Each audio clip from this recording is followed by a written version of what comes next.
that people like this find themselves in this position, and then they're culture shocked by their audience and their fan base and their consumers, but they also don't want to make their music exclusive.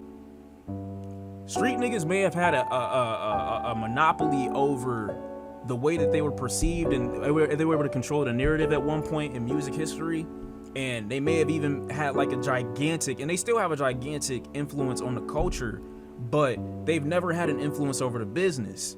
And if you don't have an influence over the business because, you know, you had a label executive meeting where they got you when you were just starting to pop off and you just came from the street and you like, you know what, I'm young, I'm lit, I'm not turning away a deal, I'm 25 years old and they just offered me $3 million, and you take it, nobody's mad at you. But at the end of the day, you cannot be mad for the way that you are marketed after you put out, you know what I'm saying, that music on that label, you accept that contract, you get in those studios, you work with who they want you to work with. It is what it is.